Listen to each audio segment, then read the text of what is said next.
आज इस रहरास साहब के पाठ को निरंतर करते हुए हम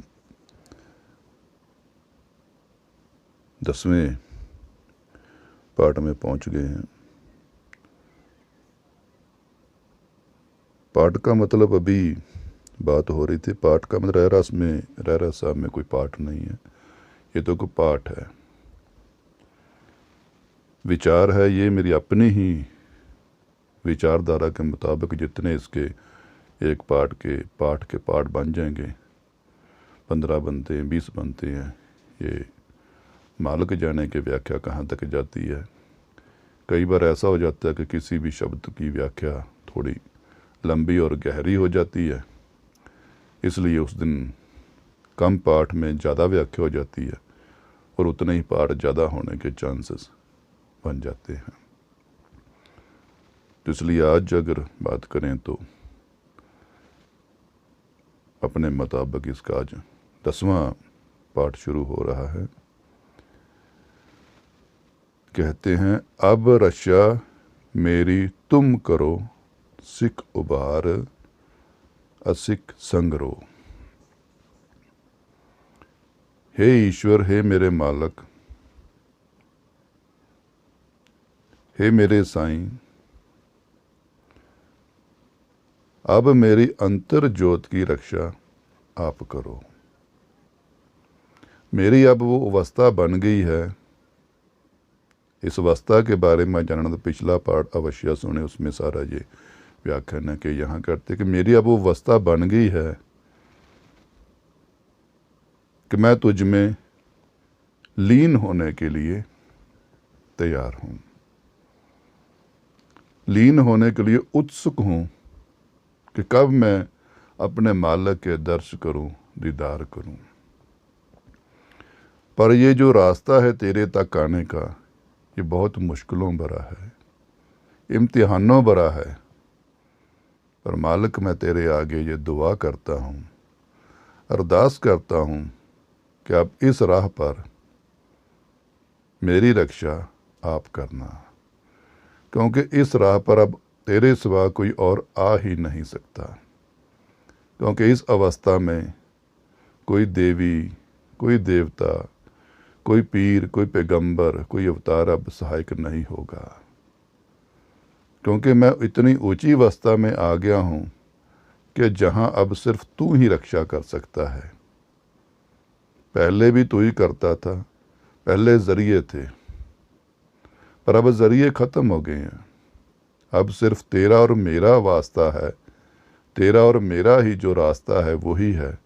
तो इसलिए मालिक, अब मेरी विनती कबूल कर, अरदास कबूल कर कि मेरी रक्षा तू कर।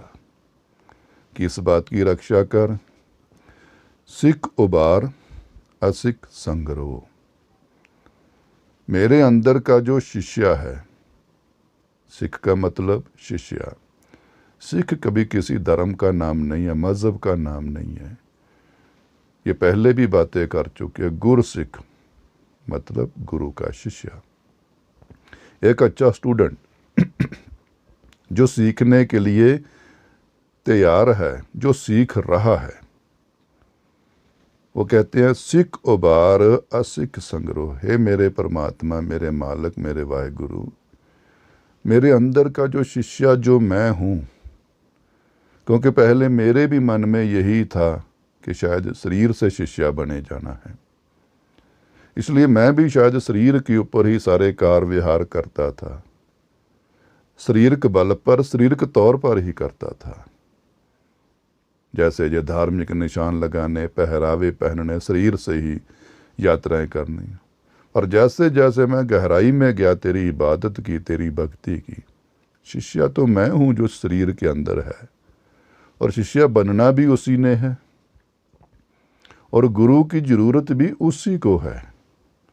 इस शरीर को गुरु की ज़रूरत नहीं है, क्योंकि शरीर चाहे जितना मर्जी गोरा है, काला है, अमीर है, गरीब है, अच्छा है, बुरा है, ये आकर मिट्टी होना, और मिट्टी को कोई गुरु की ज़रूरत नहीं है। गुरु की ज़रूरत मुझे है। मैं उस शिष्या के लिए तेरे आगे अरदास करता हूँ मेरे मालिक, कि जो मेरे अंदर शिष्या छुपा हुआ, जो तेरा शिष्या बने, जो धन का, संपत्ति का, ये मान का, यश का नहीं, जो सिर्फ इबादत के लिए, भक्ति के लिए तेरा शिष्या बने, उस शिष्या को अब मेरे अंदर से उभार। उस शिष्या को मेरे अंदर से मेरे मालिक पैदा कर। आशिक जो तेरी सीख पर नहीं चलते, जो तेरे हुक्म के बाहर भटक रहे हैं, मेरे विचार, मेरी ज्ञान इंद्रियां, मेरी सोच, मेरी कल्पना, जो तेरी बात को सत्य नहीं मानते, जो तेरे भक्ति में लगने के लिए तैयार नहीं है, उनका वध कर। मेरे अंदर से एक शिष्य को जिंदा कर, और जो अशिष्य, अशिक्षित है, जो शिक्षित होना ही नहीं चाहता, जो तेरी राह पर शंका करता है, जो तेरी राह पर चलना ही नहीं चाहता, जो तेरी बातों पर शंका करता है, जो कौन से? मेरे गलत विचार, मेरे मन के बुरे विचार, मेरे बुरी शंकाएं, मेरे गलत ख्याल, उनका वध कर मेरे मालिक।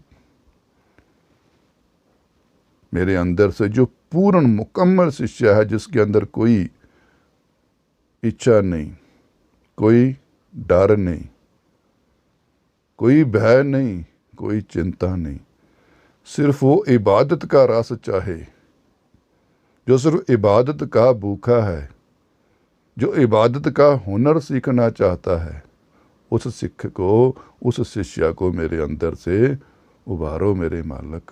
उसको पैदा करो, उसको मेरे सामने लाओ। वो मेरा जो रूप है, मैं उस रूप को देखना चाहता हूँ, और उस रूप से तेरी भक्ति, तेरी इबादत करनी चाहता हूँ। दुष्ट जिते उठवत उत्पाता, सकल मलेश करो रन काता। मेरे अंदर से जितने ये दुष्ट विचार, गलत विचार पैदा होते हैं, गलत विचारों का ये नहीं कि हम किसी का बुरा सोचते हैं, वो तो बहुत ही गलत है। गलत विचार वो नहीं, हम किसी के नुकसान के बारे में सोचते हैं, लूटने के बारे में सोचते हैं, ठगने के बारे में सोचते हैं, किसी को नुकसान के बारे में, पहुंचाने के बारे में सोचते हैं, वो तो बहुत गलत है। भक्ति में गलत विचार कौन से? जो मुझे पहले तो तेरी भक्ति पर विश्वास नहीं होने दे रहे। अगर तेरी भक्ति का विश्वास आता तो मेरे विचार अपने आप को बड़प्पन में ले आते हैं, अपने आप को बड़ा दिखाना चाहते हैं। मैं अच्छा साधु हूँ, मैं अच्छा प्रचारक हूँ, मैं अच्छी विचारधारा रखता हूँ, मैं दुनिया को सिखा सकता हूँ। ये भी विचार कोई अच्छे नहीं है, क्योंकि मालिक ये तेरे और मेरे प्रेम के बीच में बाधा है, ये तेरे और मेरे बीच में रुकावट हैं। ये जितने भी विचार हैं, मुझे लगते हैं ये बड़े अच्छे हैं, पर जब मैं और गहराई में जाऊंगा, जैसे जैसे भक्ति की और मैं सीढ़ियाँ अपने अंदर उतरूंगा, फिर मुझे एहसास होगा, पता लगेगा कि नहीं, ये भी मेरे गलत ख्याल थे, जो मुझे तुझसे ही भटका रहे थे, तुझसे दूर कर रहे थे, जो मन में मेरे वहम गुमान भर रहे थे। नहीं, अब तो बहुत कुछ मुझे इल्म हो गया है, अब तो मुझे बहुत ईश्वर की बातें पता लग गई हैं, अब तो दुनिया को समझाना सिखाना चाहिए। मैं भूल गया था तू बेअंत है, तू बेअंत है, तू असीमित है। मैं तुझे जानने के लिए आया हूँ, तुझे पहचानने के लिए आया हूँ, और तेरे हुक्म के बिना, तेरी आवाज़ के बिना, तेरी बख्शिश के बिना, तेरी इजाज़त के बिना मैं अपने आप को सियाना समझ गया।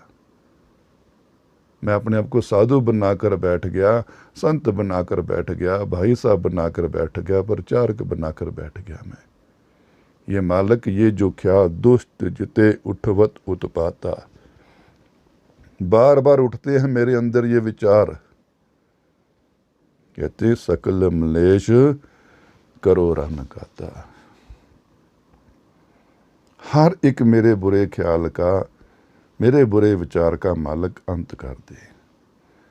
चाहे वो कामुक है, चाहे वो क्रोध के, चाहे वो लोभ के, चाहे कोई लालच के, चाहे वो दिखावे के हैं, चाहे इस भक्ति की रुकावट के, जितनी तरह के, क्योंकि मैं इतनी नज़र नहीं रखता, मेरी नज़र इतनी गहरी नहीं है कि मैं अपने अवगुण देख सकूं। क्योंकि मानव मन, मानव मत ऐसी है, थोड़ा सा भी सियाना पाते ही वह अपने आप को बहुत बड़ा सियाना समझना शुरू कर देता है।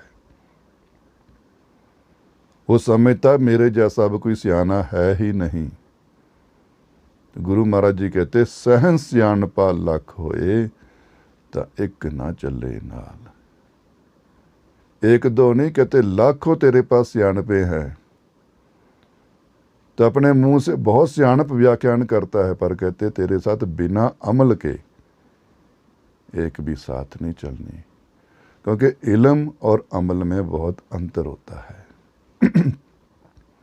इल्म कमाया जाता है, क्यों भी मैंने अमल करना है। अब अमल के बिना पक्की कमाई होनी नामुमकिन है। कर्म कमाई के बिना कर्म नहीं कटने। हम कर्मों के बंधे हुए तो संसार में भटक रहे हैं। जाप से अकल आती है, पढ़ने से अकल आती है, सुनने से समझ आती है, पर किए बिना इन्होंने फल नहीं देना। इल्म तो बहुत है सबके पास, दुनिया सारी इल्म से भरी पड़ी है, ज्ञान से भरी पड़ी है, पर कर्म से दूर है, अमल से दूर है। मालिक मेरी इतनी नज़र नहीं है, ऐसी बख्शिश कर, ऐसी रहमत कर, मेरे सारे दुष्ट खत्म हो जाएं। ये तू कर सकता है, मेरी इतनी नज़र गहरी नहीं है। तेरी बख्शिश के बिना, तेरी रहमत के बिना, तेरी दया के बिना इन विकारों का, मेरे दुश्मनों का, ये लालच का कभी भी अंत नहीं होना। ये वहम का, ये गुमान का, ये सियानप का अंत नहीं होना। जे अस तुझ तव सरणी परे, जो तेरी शरण आ जाता है। शरण की बात पहले भी कह चुके, शरण आना ही बहुत मुश्किल है। जो शरण में आ गया वो तो तर गया। हम गुरु के पास जाते बहुत है, पर गुरु के समीप नहीं होते। गुरुद्वारे जाते हैं, मंदिर जाते हैं, कोई अपने गुरु साधु संत के पास जाता, पास बैठ भी जाता है, पर करीब नहीं हुआ जाता, समीप नहीं हुआ जाता। बिना ज्ञान के समीप नहीं हुआ जाना, बिना समझ के नज़दीकियाँ नहीं बननी। अगर हम अपने गुरु से नज़दीकी नहीं बना पाए तो उस ईश्वर से नज़दीकी कैसे होगी। कहते मैं ज्ञान से, अपने आप से दूर रहा। मैं शरीर से जरूर संगति करी, मैंने शारीरिक तौर पर मैंने बहुत हाजरियां लगवाई, शारीरिक तौर पर मैंने बहुत सेवा करी, स्नान किए, दान किए, पुण्य किया, पर मैंने जो अंदर मेरे शिष्या छुपा हुआ था मैंने उसको पैदा नहीं किया। वहां से नहीं मैंने कोई भी कर्म किया। सिमरन तो मैंने करना था, संगति तो मैंने करनी थी, शरीर ने नहीं करनी थी। शरीर तो जरिया था। गुरु की जरूरत मुझे थी, गुरु की संगति की जरूरत मुझे थी। सिमरन मैंने करना था, सेवा मैंने करनी थी। क्योंकि जब मैं सेवा करूंगा तो सिर्फ सेवा होगी। जब शरीर से सेवा करेंगे तो फिर हम अवश्य धर्म, जात, मजहब देखेंगे, मेरा तेरा भी देखेंगे, अपना पराया भी देखेंगे, फिर अपनी वाहवाही भी देखेंगे। क्योंकि शिष्या ने सेवा नहीं करनी सीखी, अभी शरीर से सेवा कर रहा है। जब गुरसिख बन के सेवा करेगा, एक सच्चा शिष्य बन के सेवा करेगा, वहाँ कोई मैल, धर्म, जात, मजहब, ईर्ष्या रहेगी नहीं। वहाँ की ऊंचता नीचता रहेगी नहीं। वहाँ को सुनाना, जताना, दिखाना रहेगा नहीं। वहाँ निर्मलता, गुरसिख के अंदर पवित्रता आ जाती है, निर्मलता आ जाती है। वो एक सेवादार बन जाता है। कहते उन दुष्टों की ये अरदास कर रहे हैं, कहते वो सारे दुष्ट मेरे ख़त्म कर दें मेरे मालिक, जो मुझे गुरसिख बनने के लिए रोक रहे हैं, जो मुझे एक पूर्ण सिख पूर्ण सच्चा शिष्य बनने से रोक रहे हैं, जो मुझे निराकार के ज्ञान से रोक रहे हैं। ये डर, ये वहम, ये भ्रम, ये इच्छा, ये कल्पना, बहुत दुश्मन बाकी हैं अभी। हम तो ज़माने की दुश्मनी में उलझे हुए, ये पड़ोसी मेरा दुश्मन है, वो मेरा दुश्मन है। अभी अंदर बहुत विकार जीवित हैं, पता ही नहीं इनकी कितनी गिनती है, लाखों में है कि करोड़ों में है। जब इनमें जाएंगे फिर लगेगा पता। एक एक विचार को हराने के लिए बहुत समय लग जाता है, एक एक विकार को मारने के लिए बहुत समय लग जाता है। अभी विकार नहीं मरे, अभी विचारें नहीं मरी, तो दाग कैसे धुलेंगे? क्योंकि विचारों की पवित्रता का जो जल है वही अपने दागों के रूबरू करवाता है। नहीं तो हर इंसान अपने आप में पवित्र ही है, वो अपने आप को महा आत्मा गिनता है, वो अपने आप को पूर्ण मुकम्मल समझ बैठा है। तभी तो ऊंचे ऊंचे सिंहासन पर गद्दियां लगाकर बैठ जाता है, हजारों लाखों की संगत बनाकर बैठ जाता है, देखो मैं समझाने वाला हूं इनको। मूर्ख बंदे की कोई औकात ही नहीं है। मानक की टेक सब बिरथी जान। मानव जरिया है, चाहे किसी साधु के रूप में, चाहे किसी संत के रूप में, वो मंजिल नहीं है। ये अहंकार, ये वहम, ये गुमान मेरा मालिक धो दे, तोड़ दे, इसको ख़त्म कर दे। क्योंकि जैसे जैसे मैं तेरी तरफ बढ़ रहा हूँ, फिर मुझे अपने इन विकारी दुश्मनों का पता लग रहा है कि ये कितने जीवित हैं। पहले तो मैं अहंकार के, कल्पना के अंधेरे में था, मैं तो शुद्ध हो गया जी, मैं तो पहुँच गया बस रब के पास। अब आपको समझाना है, मैंने रब करा, मैं समझ गया हूँ। नहीं, ये बहुत बड़ा वहम है मालिक, इस दुष्ट का अंत कर।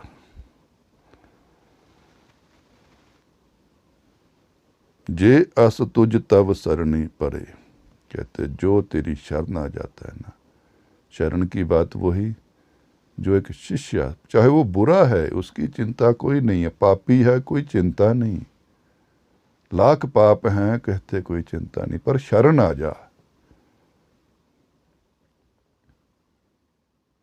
ईश्वर इसमें कोई मनाही नहीं करता, कुताही भी नहीं करता बख्शने के लिए।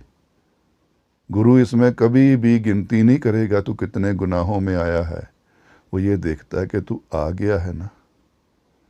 बस ये विचार रखना, आ गया है तब पीछे कदम ना रखना। इसी को आया कहा जाता है। ये नहीं कि जब मुझे गलतियों का थोड़ा सा एहसास हुआ, मैं जाता हूँ गुरु के पास, रोता हूँ, माथा टेकता हूँ, माफ़ी मांगता हूँ, थोड़े से दिन मेरे फिर आसान होते हैं, तो फिर मैं उन्हीं कर्मों में। कहते शरण आने का मतलब क्या है? अब जब तूने गुरु का रास्ता पकड़ लिया है, गुरु की शरण में अगर खुद को ले आया है, तो अब पीछे संसार का, समाज का पीछे कदम करने का कभी विचार भी ना करना। फिर अब कभी सोच ना करना, फिर तो आगे बढ़। फिर देख कौन सा दाग तेरे अंदर रहता, कोई रहने नहीं देगा गुरु। वो ईश्वर, वो मालक अपने जैसा निर्मलता दे देता है तेरे अंदर, बशर्ते तू आगे को चले, शरण में आए और शरण में रहे और शरण में चले। ये नहीं कि फिर दुनिया की शरण में घूम रहा है, फिर परिवार की, फिर वो धन की, फिर वो संपत्ति के साए में घूम रहा है। मान, यश, अहंकार नहीं। जब शरण में आ गया है बंदे, तो फिर अब शरण में रहना सीख, शरण में जीना, शरण में चलना सीख। कहते जो तेरी शरण में आ जाते हैं, तिनके दुष्ट दुखत हवै मरे। उनके सारे दोष, उनके सारे दुख, उनके सारे पाप गुनाह तू खत्म कर देता है।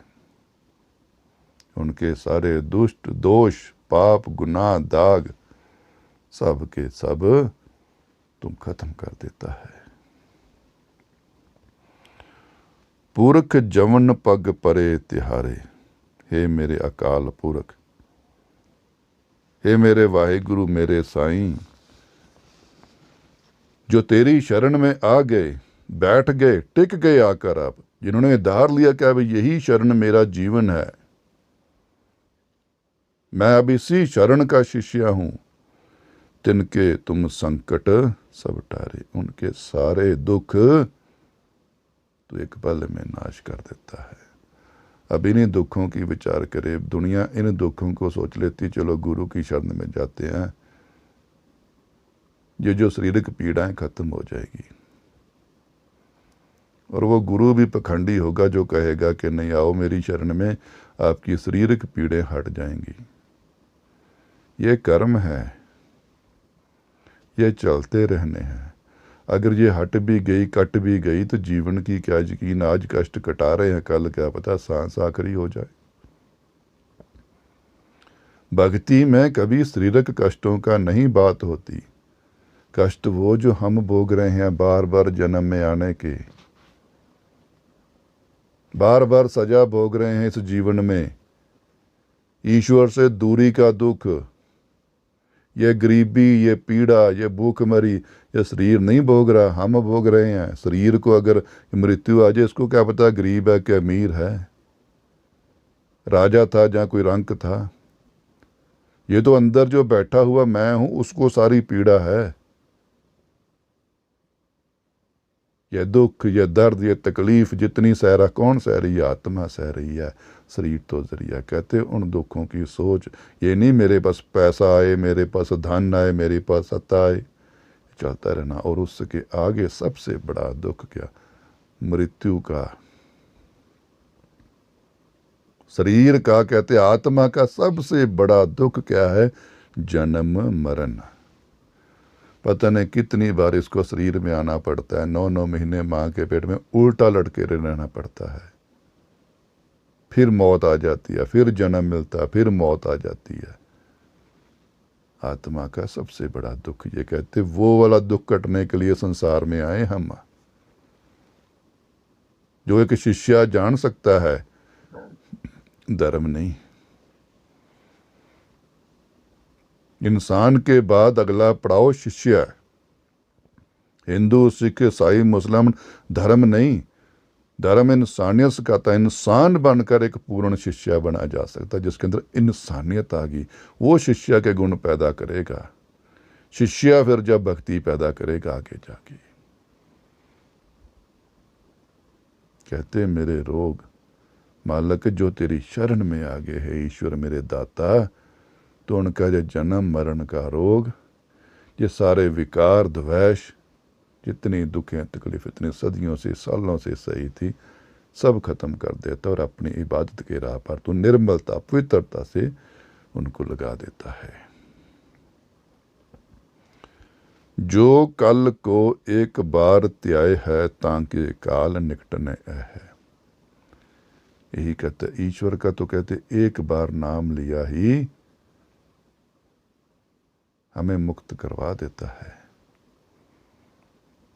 अब ईश्वर का नाम यही सबसे बड़ी मुश्किल है।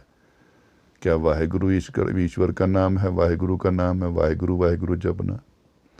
क्या ओम नमः शिवाय जपना, अल्लाहु अकबर कहना, राम राम कहना, क्या ये ईश्वर के नाम है?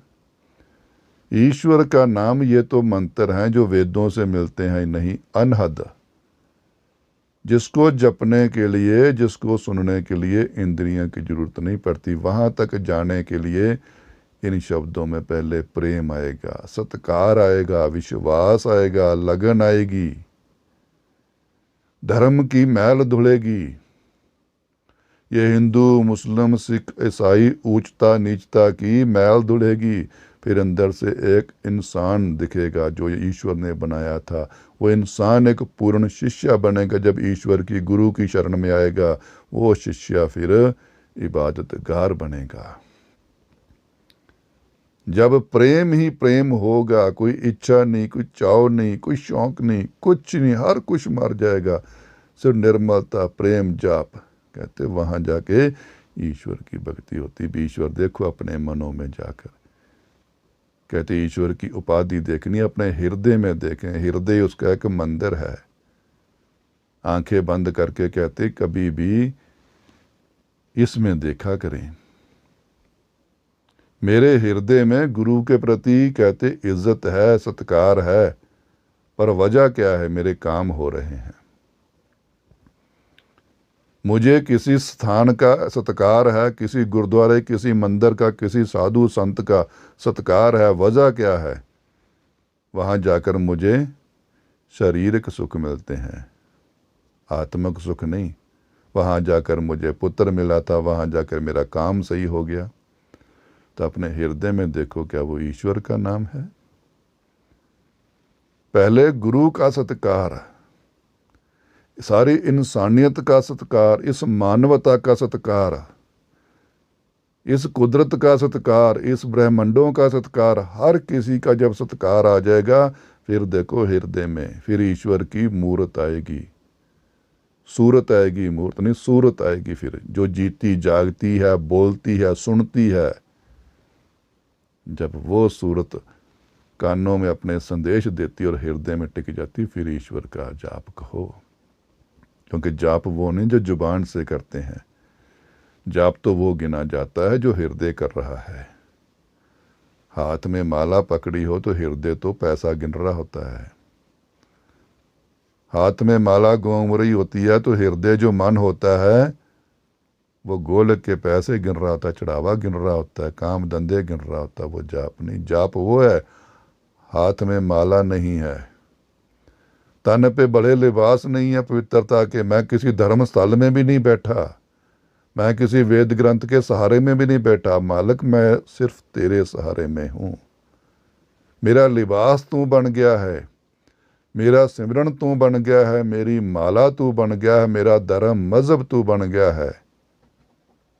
अब तेरे सिवा और कोई भी नहीं। वहाँ जाकर कहते ईश्वरीय जाप शुरू होते हैं। ये हमारे हाथ, अपने हृदय की गति देखें। कहते वहाँ जाकर मुक्ति। कहते जो कल को एक बार त्या है, उस ईश्वर को जो समय से रहत है, ताकि काल निकटनीय है। जो समय से रहत है, जो काल से रहता, काल से परे है, जब अब सिमरन ही उसका करोगे तो काल आपको कैसे छू जाएगा। हमारी आस्था तो उनमें बसी हुई है जो काल के अंतर्गत हैं, जो काल के अधीन आते हैं। पीर, अवतार, आकार, ये वेद, ये ग्रंथ, ये तीर्थ स्थान, ये तो काल के रहता, टूटे हैं, बनते हैं, ढह जाते हैं, जल जाते हैं। इसलिए इंसान काल से रहत क्यों नहीं हो रहा, काल से मुक्त क्यों नहीं हो रहा, जन्म मृत्यु से मुक्त क्यों नहीं हो रहा? क्योंकि उस ईश्वर की भक्ति नहीं आई अभी, उस ईश्वर का विश्वास नहीं आया, उस ईश्वर की लगन नहीं आई जो खुद काल से रहत है, अकाल। कहते जब उस ईश्वर की उपासना भक्ति करेंगे तो निस्संदेह कहते हैं मानव तू भी काल से मुक्त हो जाएगा। रक्षा होए ताहे सब काला, दुष्ट अरिष्ट टरे तत्काला। कहते जब फिर आप अकाल की भक्ति में चले जाते हो, काल से रहते होकर, फिर कहते वो हर समय, चाहे युग है, चाहे अब किसी भी माहौल में हो, अभी आपकी उम्र बाकी है पर आपकी जो सुरती है वो अकाल तक पहुंच गई है।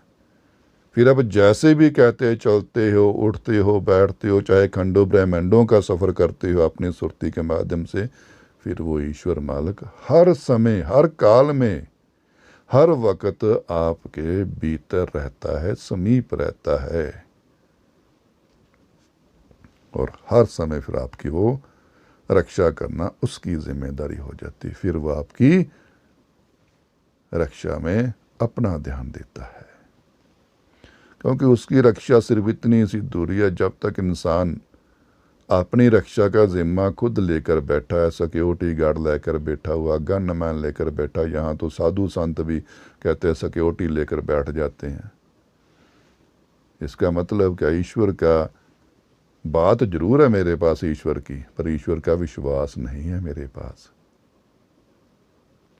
ईश्वर की विचारें बहुत है मेरे पास, पर ईश्वरीय किरदार नहीं है मेरे पास। इसलिए मैं उन शस्त्रों का सहारा लेना चाहता हूँ जो शायद मुझे बचा लेंगे। वो काल ने हर जगह अपने समय पर आ जाना है। वो समय है, वो वक़्त है, वो ईश्वर के हुक्म के अधीन है, और ईश्वर का हुक्म रोका नहीं जा सकता। मृत्यु ने जिस समय, जिस वक्त, जिस रूप में आना है, उसने आ ही जाना है। अगर सांसें बाकी है तो कहते चाहे डॉक्टर भी मृत घोषित कर दे, उसमें भी सांसें आ जाती हैं।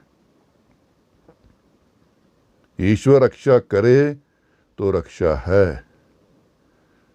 इसलिए कहते तू खुद अभी काल में फंसा हो, तुझे डर है, तुझे भय है, तू तो खुद अपने आप को मुक्त नहीं करना चाहता। तू कहता मैं मुक्ति चाहता हूं, तो डर निकाल, फिर मौत का सामना करना।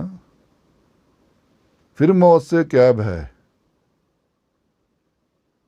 फिर मौत का क्या कहते डर, फिर तो सामना कर उसका। तू योद्धा है, तू एक सूरबीर है, तू एक इबादतगार है।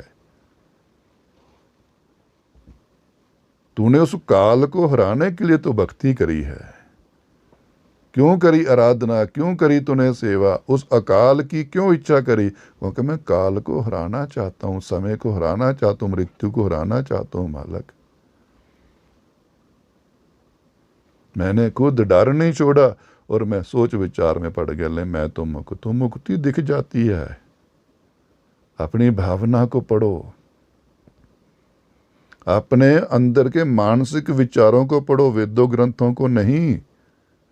अपनी चल रही विचारधारा को पढ़ो। क्या वो समय से आगे निकल गई है, वो निडर हो गई है, वो बेखौफ हो गई है? उसके सामने अगर मृत्यु आ जाए, क्या वो उसको गले लगाने के लिए तैयार है कि जहां डर के छुपेगा, जहां डर के भागेगा? उन सूरवीरों से जिन्होंने कहते संसार के लिए हंसी खुशी अपना जीवन दिया, उनसे तो फिर साधु संत तो वो ही अच्छे हैं। फांसी का फंदा सामने देखकर जो डरे नहीं, जो घबराए नहीं। कहते तूने खुद अपने आप को काल में बांध रखा है, क्योंकि डर लग रहा है तुझे खोने का, पाने का। कहते फिर उस इबादतगार की जो अपने आप को काल से छुड़ा लेता है, वो मालक फिर खुद हर जगह उसकी रक्षा करता है। दुष्ट अरिष्ट डरे तत्काला। बड़े से बड़े कहते उसको खंड ब्रह्मांडों में सफ़र करना, यहाँ तो कहते हैं थोड़े से कदम सफ़र करना थकावट हो जाती। कहते फिर वो निर्विघ्न बिना किसी रुकावट के, उसकी हर दोष का, हर रुकावट का वो मालक अंत करता। फिर वो बिना निर्विघ्न, बिना किसी रुकावट के अपने इस भक्ति वाले जीवन में बढ़ता ही जाता है, बढ़ता ही जाता है। फिर वो समुद्र में लीन होके भी बहता ही रहता है, बहता ही रहता है। कृपा दृष्ट तन जाहे निहरे हो, ताके ताप तनक मोह हरे हो। मालक की कृपा दृष्टि के लिए तो संसार में आए हैं। उसकी नज़र पड़े हम पर। हम तो अच्छे अच्छे बनकर संसार की नज़रों में अच्छा बनने के लिए लगे रहते हैं। मेरी पगड़ी देखो, ये तो नहीं कहीं थोड़ी गलत बंधी। मेरा टीका देखो, मेरी दाढ़ी देखो, मेरे वस्त्र देखो, मेरे लिबास देखो, मेरी माला देखो। मैं तो दुनिया की नज़र में अच्छा दिखने के लिए अपने आप को सजाता रहता हूँ। अपने विचारों को क्यों अच्छा बनाना चाहता हूँ, अपने पापों को क्यों छुपाता हूँ? मुझे डर है दुनिया में मेरी कहीं बेइज्जती ना हो जाए। दुनिया कहीं मुझसे रूठ ना जाए, दुनिया कहीं मुझसे नाराज ना हो जाए। ये क्यों भूल गए हैं कि दुनिया तो एक सफ़र है, मेरे सफ़र के मुसाफिर हैं, इनमें से मेरा कोई भी नहीं। और मुझे तो आने वाले श्वास का नहीं पता। मैं उस इज्जत की क्यों नहीं बात कर रहा, मैं जहाँ से आया हूँ, जो मेरा घर बार है, जिस घर बाहर से मैं छोड़कर संसार में आया हूँ। मेरा मालिक मेरी इज्जत देखना चाहता है, मेरा वहाँ का परिवार, मेरा माता पिता कौन है, मेरा मालिक, मैं उसकी दृष्टि लेने के लिए क्यों नहीं कर्म करता। मैं संसार की खुशी के लिए, संसार में खुश रहने के लिए क्यों कर्म करता हूँ। मैं ईश्वर की खुशी करने के लिए, खुशी लेने के लिए और अपने आप को अंदर से खुश रखने के लिए क्यों नहीं कर्म करता मैं। क्योंकि मुझे उस ईश्वर की अभी लत नहीं लगी, जहाँ समझ नहीं आई, जहाँ मुझे ज़रूरत नहीं लगी। हमारी ज़िंदगी का मकसद उस मालिक की दृष्टि अपने ऊपर डलवाना, उस मालिक का हाथ, जो मालिक है, जो साहिब है, उसका हाथ अपने सर पर रखवाना। कहते कृपा दृष्टि तन जाहे नहरे हो। जब मालिक अपनी कृपा दृष्टि से हमें देखेगा, अपने सच्चे शिष्य को देखेगा, जब हम सच्चे शिष्य जाकर उसकी शरण में जाएंगे तो अपने शरण में आए हुए शिष्य को अवश्य देखेगा। जब वो देखेगा, कृपा दृष्टि करेगा, ताके ताप तनक मोह हरे हो। ताप, वही बात आ गई, डर, भय, उसके सारे डर, उसका हर एक भय, उसकी हर एक चिंता खत्म हो जाती है। वो निश्चिंत हो जाता है, वो निडर हो जाता है, वो बेखौफ हो जाता है। अहंकारी या क्रोधी नहीं, वो ज्ञानी बन जाता है। वो वेदों ग्रंथों से आज़ाद हो जाता है, शरीर से आज़ाद हो जाता है, धर्म मजहब से आज़ाद हो जाता है। अपनी सोच का वो परिंदा इतना ऊंचा ले जाता है जहां उसकी शरण शुरू हो जाती है। वो उसकी शरण का शिष्य बन जाता है और उसकी दृष्टि उस पर पड़ती है, उसका हर ताप, हर डर खत्म हो जाता है। रिद्ध सिद्ध कर्मों सब होई। रिद्धि सिद्धि की बात पहले ही करते हैं। लोग ताकतों को समझते हैं कि रिद्धियां मिलेंगी, सिद्धियां मिलेंगी।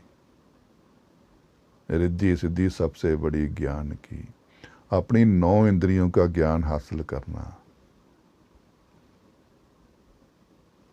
3 इंद्रियों का मैं अहम हमेशा ही आपको समझ शिक्षा देता हूँ, आंखें, जुबान और कान। हृदय भी बहुत भटकता, टांगे भी। इन इंद्रियों की कहते असली रिद्धि सिद्धि कौन है? अपने कदमों को सही दिशा में चलाना, अपने हाथों को सही दिशा में चलाना। जैसे सिख अपने हाथ पर कड़ा पहनता है, उस कड़ा एक रिद्धि की तरह है, एक ज्ञान की तरह है। क्योंकि हाथ को 2 तरफ बढ़ाया, 2 सिद्धियां बन जाए, 2 दिशाएं आ जाती हैं, बुरे के लिए भी और अच्छे के लिए भी। चुना तो एक नहीं जाना। वो कड़ा क्या है? वो गुरु की निशानी कहते हैं। पर कड़ा पहन कर ही तो ज्ञान नहीं आ जाना।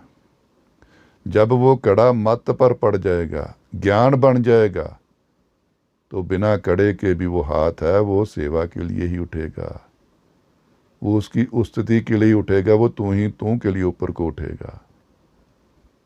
वो है कहते ज्ञान। जब मेरी इंद्रियां, मेरी आंख, कहते आंखें बंद भी कर लेना, अंधेरा भी कर लें कमरे में, ये देखने से रुकती कहाँ है? ये ढूंढती रहती हैं, कुछ ना कुछ देखती रहती हैं। कानों में रुई भी डाल लेना तो फिर भी जो सुनना कहाँ हटते हैं। पता नहीं क्या क्या गलत बातें सुनते रहते हैं।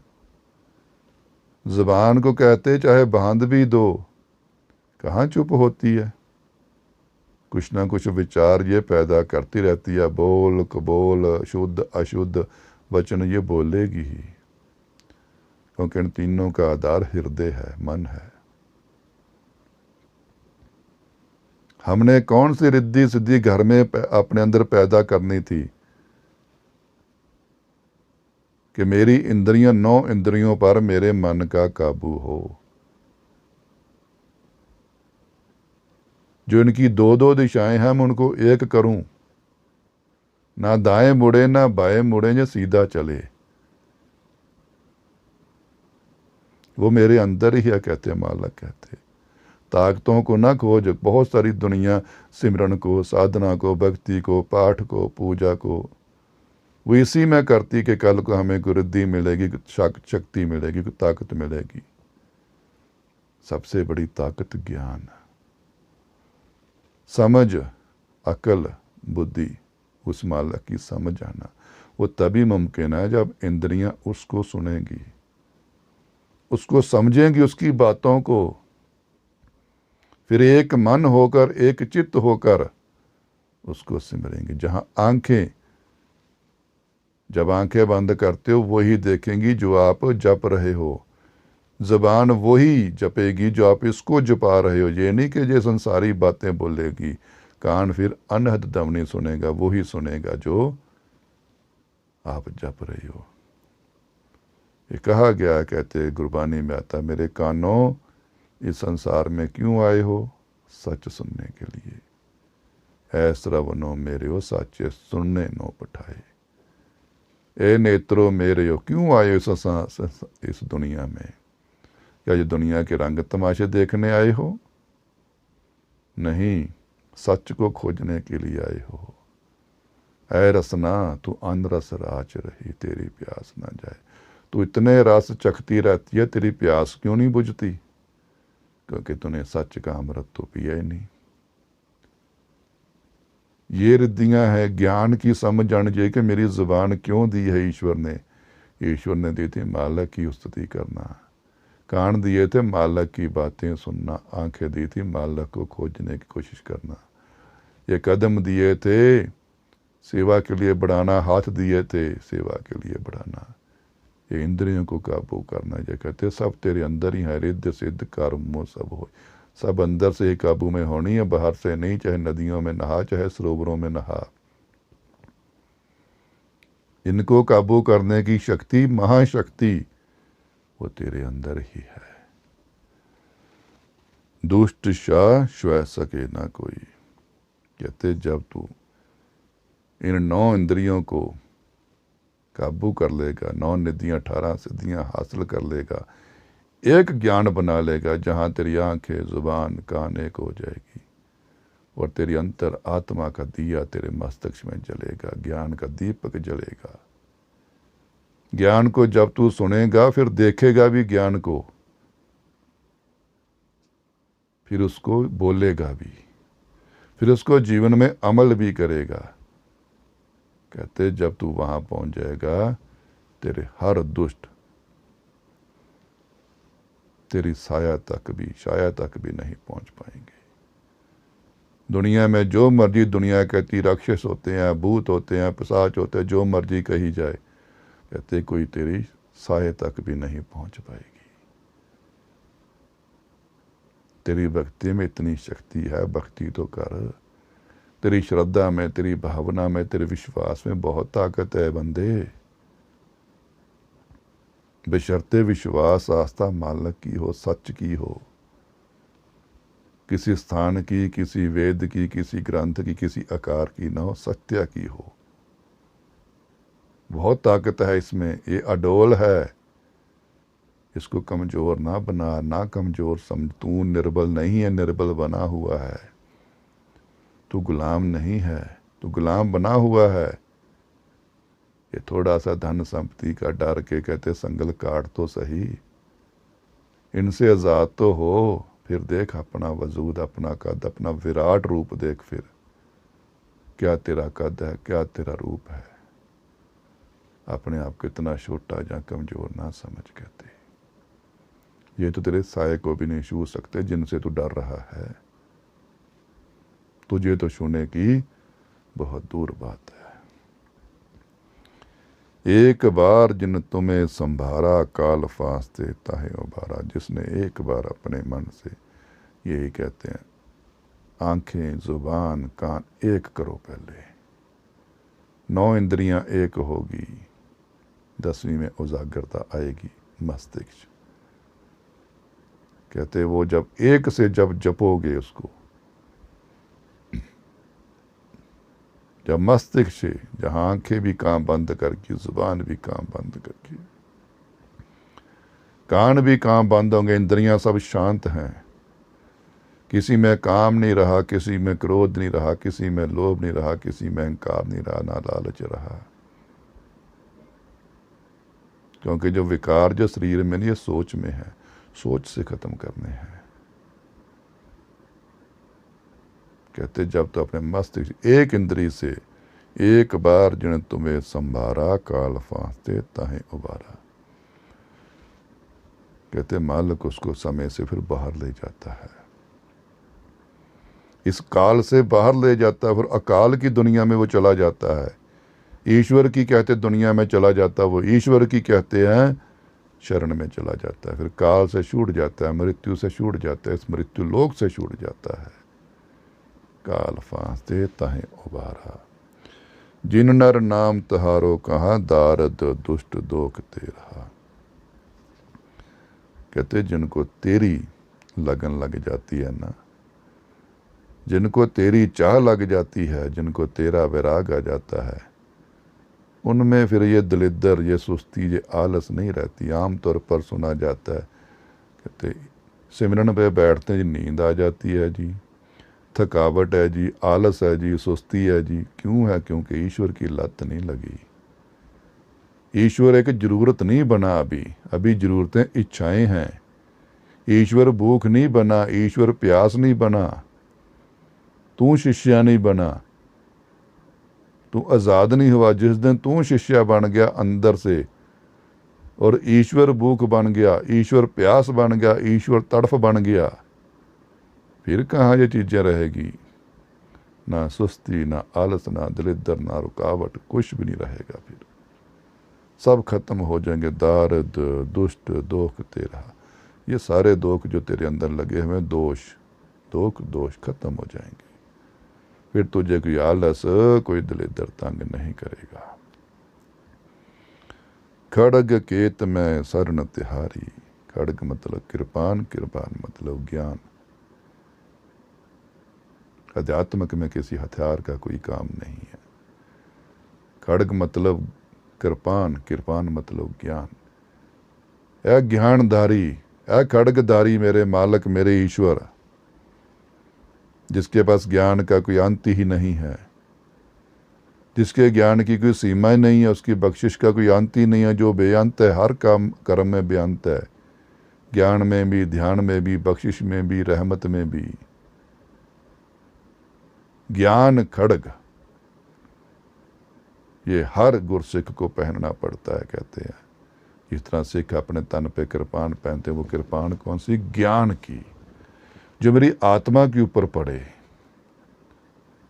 क्योंकि विकारों में लीन तो मेरी आत्मा है, तन थोड़ी है। शुद्ध तो मैंने आत्मा को करना है, तो वहाँ कौन सा शस्त्र चलेगा? उसमें उसके दुश्मन मारने के लिए कौन सा शस्त्र चाहिए? उसके दुश्मन मारने के लिए कौन सा हथियार चाहिए? काम, क्रोध, लोभ, अहंकार को मारने के लिए क्या कृपाण चाहिए? हमें ज्ञान चाहिए। क्योंकि आत्मक दुश्मन मारने के लिए ज्ञान का हथियार जरूरत है। फिर वो कहते वो कहाँ है? वो तो ईश्वर के पास है। इसलिए कहते हैं मेरे ज्ञानधारी, मेरे मालक, मेरे वाहिगुरु, मेरे अल्लाह। खड़ग केत में शरण तिहारी, मैं तेरी शरण में हाँ, मेरी हाजिरी कबूल कर, मेरी आवाज़ को सुन, आप हाथ दे ले उबारी, अपना हाथ रख और मुझे उबार ले। मुझे इस मृत्यु लोक के, मृत्यु के तांडव से बचा ले, मुझे इन विकारों से बचा ले। मुझे अपना हाथ दे और मुझे इस दलदल से बाहर निकाल। सर्ब ठोर में हो सहाई, हर जगह मेरा सहायक बन। अब कोई ऐसी जगह ना बने जहां मैं तेरे बिना चलूं, हर जगह मेरा सहायक बन जा। क्योंकि मैं मनमती हूं, फिर भी पता नहीं मैं कहां गलती कर जूं। मालक हर जगह मेरा सहायक बन जा। दुष्ट दोख ते ले बचे, दुष्टा तो वही दुष्ट कौन? बुरे विचार, बुरे ख्याल, बुरी सोच, दुश्मनी, ईर्ष्या, नफरत, इनसे मुझे बचा ले। ये दुष्ट है मेरे, इनसे मेरी रक्षा कर।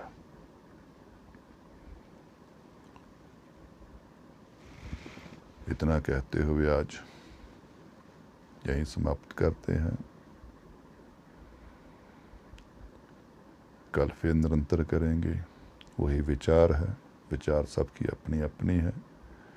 विचार करते हुए कोई शब्द, कोई लफ्ज, व्याख्या गलत हुई हो तो मैं हाथ जोड़कर उस ईश्वर से, उस मालिक से, सतगुरु से, इस गुरबानी को लिखने वालों से, तहे दिल से सुनने वालों से, सबसे मैं माफ़ी मांगता हूँ। मालिक हमें सद्बुद्धि दे सबको, ये दुष्ट हम सब के ख़त्म हो जाएं, ये वैर, ये ईर्ष्या, ये नफरत, क्रोध सब के ख़त्म हो जाएं। हम सब ईश्वर को जाने, अपने अपने बनाए नहीं, जिसने हमें बनाया है उस ईश्वर को जाने, पहचाने, उस ईश्वर की राह पर चलें, उस ईश्वर का संदेश सुने, अपने आप को अंदर से शिष्य बनाए, अंदर से जगाएं, हम अपने आप को अंदर से उजागर करें।